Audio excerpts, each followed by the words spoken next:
Ils vont vraiment le faire? Réintroduire cette exit tax qu'on croyait enterrée? Et cet impôt sur la nationalité? Deux amendements qui sont sur la table à l'ordre du jour pour le budget 2026, l'exit tax et l'impôt sur la nationalité qui pourrait impacter les expatriés, les résidents fiscaux étrangers et tous ceux qui veulent fuir la France. Mais voilà, ces sangsues ont bel et bien décidé d'aller jusqu'au bout.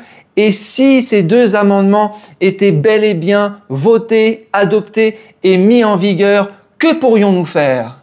Eh bien, j'ai la solution. J'ai trouvé des solutions pour contourner légalement ces deux amendements s'ils étaient mis en vigueur. Donc l'idée, ça va être de vous présenter les solutions que j'ai trouvées. Si vous avez d'autres solutions, bien évidemment, en commentaire ou sur le club Objectif Renta sur Telegram, on peut en discuter. Voilà. Allez, je vous cite Nicolas Ray pour le plaisir. Quand on réussit grâce à la France, on doit payer ses impôts en France. Des sangsues. De toute façon, il n'y a plus d'argent dans les caisses, donc il va falloir trouver de l'argent là où il est. Les Français n'ont plus d'argent, les Français de l'Hexagone. Il va falloir aller chercher l'argent ailleurs. Les Français de l'étranger et tous ceux qui veulent partir.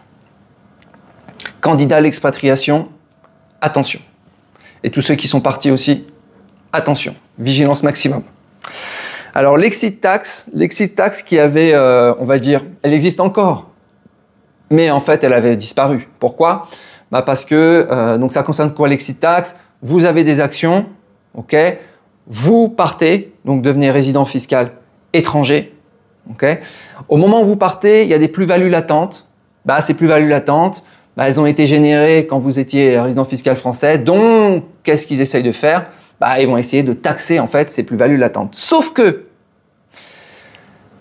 si on gardait ces actions sans les vendre 2 ans après être parti, eh bien, il y avait un report automatique d'imposition. Et tant qu'on ne les avait pas vendues, voilà. Et puis au bout de 2 ans, c'était terminé. Donc en réalité, personne ne payait cette exit tax. Alors, ça concerne quoi l'exit tax? Donc ça va concerner les plus-values latentes sur les valeurs mobilières et les droits sociaux, très précis parce qu'on va trouver les moyens de contourner. Les titres de société, donc actions, parts sociales, cotées ou non cotées. Très important. Les droits sociaux et valeurs mobilières qui représentent au moins 50% des bénéfices sociaux. Donc ça, c'est si vous détenez plus de 50% de votre propre boîte, etc. Et puis, il y a tout ce qui est société, donc cotées, les actions que vous pouvez acheter, actions françaises, européennes, américaines, tout ce que vous voulez. ETF et compagnie. Alors, important, il y a un seuil, déjà. Ce seuil, c'est 800 000 euros. C'est-à-dire, au moment du départ, si ça vaut moins de 800 000 euros, il n'y a pas d'exit tax. Voilà. Si on est au-delà de 800 000 euros, là, il y a exit tax. Okay. Donc, ça veut dire, alors dans les solutions que j'ai trouvées, première solution, qui me semble la plus évidente, c'est de partir le plus tôt possible, ou dit autrement, partir avant de devenir riche. Avant de devenir riche, c'est-à-dire avant d'atteindre le seuil des 800 000. Alors, en fait, quand j'ai préparé cette vidéo, je me suis rendu compte que leur exit tax, en fait, elle était inapplicable. Pourquoi? Parce que devenir riche en France, c'est déjà très difficile, déjà quasiment impossible, parce qu'on avait les entrepreneurs, enfin 800 000 euros, c'est plutôt pour des entrepreneurs, plutôt que c'est pas des salariés qui vont partir de zéro en allant jusqu'à 800 000. Donc, grosso modo, ça va être plutôt des entrepreneurs, éventuellement des freelances. Donc, ils ont déjà été matraqués par l'impôt sur le revenu, l'impôt sur les sociétés, les charges sociales et tout ce que tu veux. Donc, atteindre les 800 000, c'est déjà pas évident en France. Donc, mais si vous êtes à la limite, si vous voyez que dans les années à venir, vous allez atteindre les 800 000, je sais pas, si vous êtes à 500 000, 600 000, c'est le signal. Ça veut dire qu'il faut quitter la France puisque vous êtes trop riche pour rester en France. Et si vous restez et que vous dépassez ce seuil, vous allez vous prendre cette fois-ci cette exit tax. Et cette exit tax, c'est pas juste pendant 2 ans maintenant, c'est pendant 15 ans. Donc là, ça veut dire, c'est-à-dire que pendant 15 ans, vous ne pouvez pas revendre des titres. Donc en fait, là, vous allez vous faire éclater au niveau des plus-values. Ensuite, en plus, il y a eu des grosses, sur les sociétés cotées, il y a eu des, si vous regardez, même l'indice européen, même l'indice américain, l'indice européen, même l'indice français, je ne sais pas regardez le CAC 40, vous voyez que ça a explosé sur différentes années. Donc, partir avant de devenir riche, partir avant d'atteindre ces 800 000. Ok. Autre solution, il y a plein de solutions. Autre solution, en fait, ça ne touche que les actions. Il suffit d'investir dans autre chose que les actions. Et il n'y aura pas d'exit tax. Par exemple, les cryptos. Voilà. Vous pouvez avoir 20 millions d'euros de crypto. Vous pouvez même avoir, tiens, c'est intéressant ça. Maintenant, il y a des actions qui sont sous forme de crypto. Des utility tokens, machin, ça. De ce côté-là, il doit y avoir des choses dans le domaine de la tokenisation. Si c'est considéré comme des crypto-actifs, on est dans le domaine des cryptos. Si on est dans le domaine des cryptos, ça compte pas pour l'exit tax. Tu l'avais pas vu venir, celle-là, Coquerel, hein? Mais attends, il y en a d'autres. Les actions, ça rentre dans l'exit tax. On est d'accord? Non. On n'est pas d'accord, en fait. Parce que si ces actions, tu les as dans un PEA, le PEA, il rentre pas dans l'exit tax. Ouais. J'ai vérifié.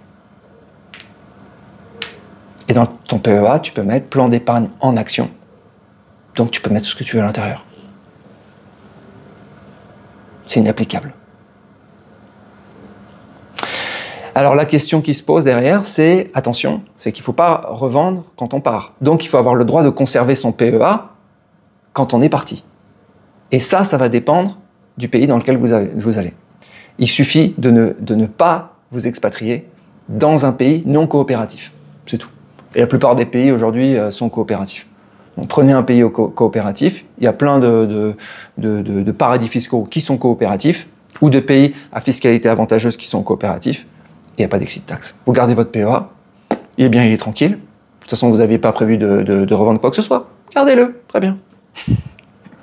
15 ans quand même. Enfin, 15 ans. Le temps qu'il rechange d'avis, parce que là, il change d'avis tous les ans, tous les 2 ans, il change d'avis. Donc, vous inquiétez pas. Ça ne va pas durer, ça. On continue. Donc, crypto, les actions dans le PEA. On continue. L'assurance vie. Pareil, ça rentre pas dans l'exit tax. Donc on est bon. L'immobilier. Alors l'immobilier, c'est un faux ami en fait, parce que l'immobilier, en fait, il reste taxé en France, même si vous devenez résident fiscal étranger. Mais c'est quand même important de noter que, voilà, attention à n'allez pas monter trop fort aussi dans l'immobilier, parce que sinon vous allez avoir l'impôt sur la fortune immobilière qui va s'abattre sur vous. Même si vous êtes résident fiscal étranger. Oui, oui. Et puis, vous avez tout ce qui est compte à terme et obligations. Donc, en fait, qui ne s'applique pas, ou l'exit tax ne s'applique pas. Donc, en fait, dit autrement, l'exit tax ne s'applique presque sur rien. Voilà. Bravo. Et je me suis même demandé, en fait, ça s'applique tellement sur presque rien, que je me suis demandé pourquoi on payait ces députés pour faire des lois qui sont inapplicables. Rendez-moi l'argent de leur salaire pour que je puisse l'investir sur mes ETF S&P 500. Merci. Voilà, alors ce qui va se passer quand même, c'est que ça va être assez problématique pour ceux qui vont partir et qui vont rentrer dans ces histoires d'exit tax et qui vont devoir, en fait, pendant 15 ans, c'est-à-dire que vous avez encore des actions au moment du départ, etc. Vous allez devoir, vous les avez pas vendues, donc ça s'applique, il n'y a pas encore de taxes qui s'appliquent, il y a des reports, il y a des machins. Vous allez devoir déclarer pendant 15 ans, en fait. Les 15 années suivantes, vous allez devoir déclarer, continuer de faire vos déclarations d'impôts. Le contribuable concerné doit procéder annuellement à une déclaration au fisc français pendant 15 ans pour montrer que même s'il n'est plus résident fiscal français, il n'a pas quitté la France à des seules fins fiscales, parce que c'est ça l'objectif, hein, c'est de prouver que vous n'êtes pas parti pour des raisons fiscales. C'est une question d'intention. C'est comme les associations de malfaiteurs, c'est l'intention. Aujourd'hui, on rentre dans ce qui est un crime aujourd'hui, c'est les idées que vous avez dans votre tête. Vous avez des idées de partir pour des raisons fiscales? Vous êtes un criminel. Prison de la santé. Au bout de 15 ans, ce contribuable, s'il remplit les conditions légales de conservation de ses actions, récupère l'imposition qu'il a éventuellement payée à son départ ou est définitivement exonéré d'imposition s'il fait l'objet d'un sursis de paiement. Ce délai a été rapporté à Voilà. Donc voilà, bon, ça passe de 2 ans à 15 ans. Impôt sur la nationalité? Ok. Deuxième amendement. Donc ça, c'est l'impôt universel ciblé. C'est une contribution qui concerne les plus hauts revenus. Donc, donc ça va concerner en fait uniquement ceux qui ont des revenus de plus de 230 000 € annuels. Donc là aussi, en fait, quand tu réfléchis un petit peu, c'est pas tout le monde. C'est pas tout le monde qui fait 230 000 € de revenus personnels annuels. C'est quand même, le seuil est quand même élevé. Par exemple, à 90% des nomades digitaux que je connaisse, bah, ils ont un revenu, on va dire, autour de 50 000 € annuels. Allez, 50 000, si je mets 100 000, voilà. Mais après, ça commence, après, il y a moins de monde quand même.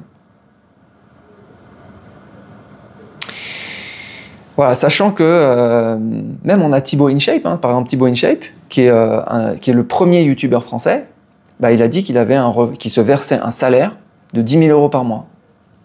Ça fait 120 000 € par an. Donc on est même en dessous du seuil des 230 000. Bon, voilà. Alors, je vous lis tout et puis ensuite je vous donne les solutions que j'ai trouvées. Sous réserve des conventions fiscales signées par la France, les personnes de nationalité française sur les périodes de 10 années suivant leur départ dont le revenu excède 5 fois le plafond annuel, donc les 230 000, et ayant résidé au moins 3 ans en France sur les dernières années ayant précédé leur changement de résidence fiscale vers un état pratiquement une fiscalité inférieure à plus de 40%, c'est-à-dire voilà, vous payez moins de la moitié de ce que vous auriez payé en France, eh bien vous allez devoir payer de l'impôt en France. Voilà. Alors, première solution, bah, rester en dessous du seuil des 230 000. Alors, comment faire? Bon, bah, déjà, soit avoir un business qui ne fait pas plus que ça, vous restreindre dans votre business, mais ça ne va pas plaire à tout le monde. Okay. Alors, ce que j'ai trouvé aussi comme solution, c'est de passer par un pays tampon.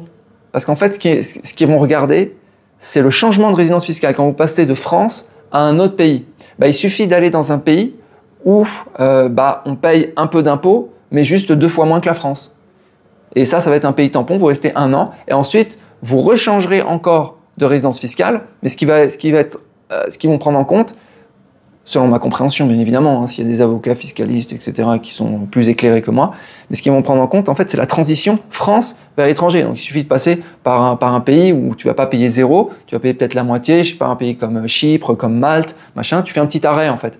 C'est-à-dire que tu vas pas tout de suite à Dubaï, tu vas pas tout de suite au Panama ou en Thaïlande, machin, tu passes 1 an dans un pays à fiscalité modérée, voilà, et donc tu rentres pas dans le scope de l'impôt sur la nationalité, puisque bah voilà, c'est uniquement les États pratiquant une fiscalité inférieure à plus de 40% de celle de la France. Donc débrouille-toi pour trouver ces pays, voilà, ça doit pas être très compliqué.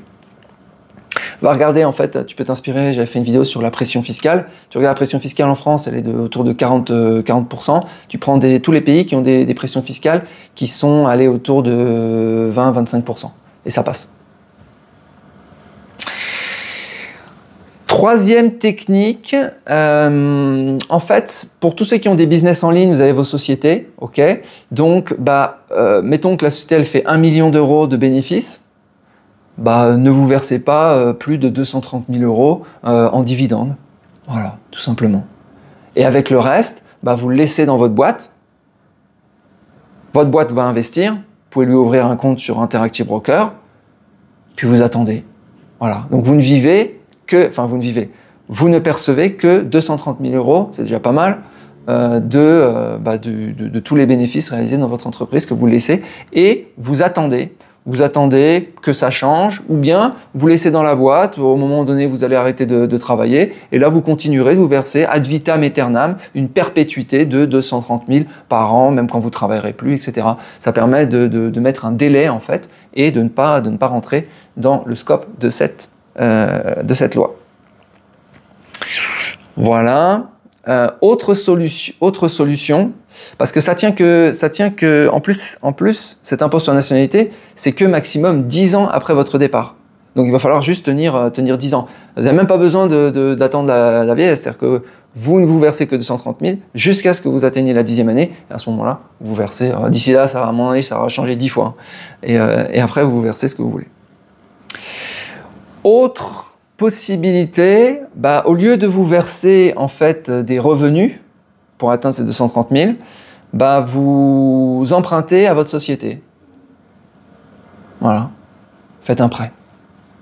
Si votre société dans laquelle vous avez 100% des parts accepte de vous prêter de l'argent, que vous rembourserez bien sûr, mais vous le rembourserez après les 10 ans. Un petit peu plus tard. Vous faites un prêt sur 11 ans. Coquerel, tu l'avais pas vu venir celle-là. Alors il y a quand même un risque de requalification sur les prêts en disant mais les gars, au lieu de te verser des dividendes, tu t'es fait prêter de l'argent, tu te fous du monde.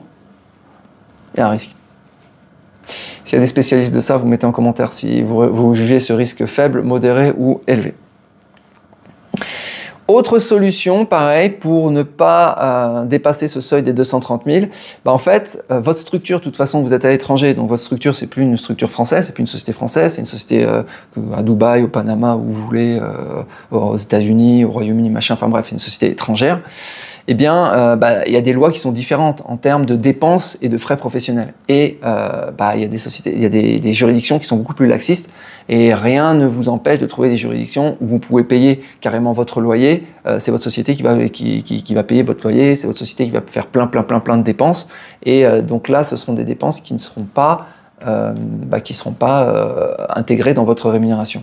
Et le fisc français, étant donné que vous êtes résident fiscal étranger et que c'est une structure étrangère, ils n'ont aucune visibilité sur rien. Ils ne peuvent même pas agir sur des juridictions étrangères. Ils ne peuvent même pas vous dire « Ah mais oui, mais vous n'aviez pas le droit de dépenser tant… » c'est pas ta juridiction. Ce serait une société française. Une société française, elle va dire « Oui, tu avais le droit de te payer des repas, un repas, de faire une invitation, pas deux, pas machin, de t'acheter un costume, machin. » C'est les frais professionnels. Voilà. Mais ça dépend de toutes les juridictions. Tous les pays sont différents là-dessus. Il y a des pays qui sont très laxistes. Il suffit d'en trouver un.